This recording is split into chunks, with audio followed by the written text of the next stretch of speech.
This morning, we are continuing to follow our very own Amanda DeVoe and her journey learning to swim and getting back into the deep end after nearly drowning as a child. Yeah, we're so proud of her. Amanda, on Friday, we saw you pass your swim test, but today you're taking on another major and potentially intimidating goal, diving into the deep end. It can be intimidating for some. It can, for real. It took me nearly 20 years to get to this point. When I was so focused on reaching this goal, I found one of the deepest public pools that's open year-round to make the jump. Something else I learned is that I wasn't alone with having an aversion to deep water or water in general. I also learned that there are ways to overcome it. It's time for me to make good on a promise I set for myself at the start of my journey. Getting in water at least 9 feet deep. I want to get back on the diving board and dive into that 9 feet deep water just to say that I was able to do it. So that is the goal by the end of all of it. The Episcopal Church of the Good Shepherd has one of the deepest public pools in the city. The pool is over 100 years old. Pool director Carter Elliott says it opened in 1921 through a donation from philanthropist Ada Cummer. Her grandson drowned in the St. Johns River, and Elliott says Cummer wanted a safe space for children to learn to swim. The tagline here is the church that taught a city how to swim. We're very proud of that tagline.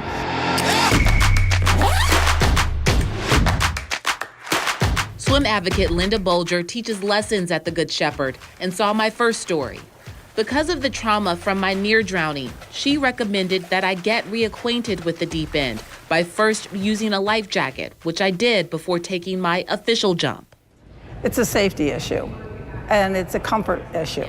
Bolger uses this strategy with swimmers and non-swimmers. Why did you think it was so important for me to use a life jacket before jumping into the deep end? Well, you still showed you had a little bit of fear, and the most appropriate thing would have been introducing you to the deep end with the life jacket.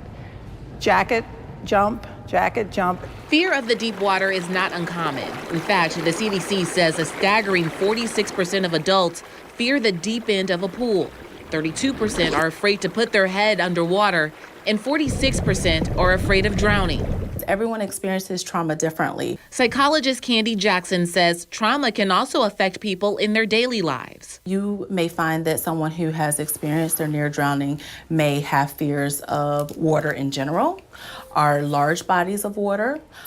Some may even have aversions to or have difficulties crossing bridges because of the large body of water that's underneath it.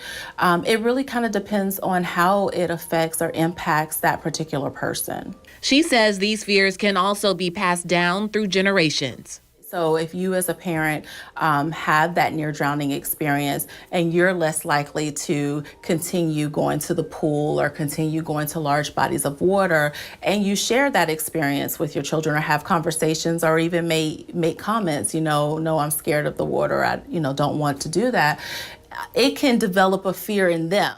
And now I'm facing my fear of jumping into the deep end. After a few deep breaths, I made the jump a few times, and not 9 feet deep water, but 10. I even swam a few laps, doing the freestyle and the backstroke.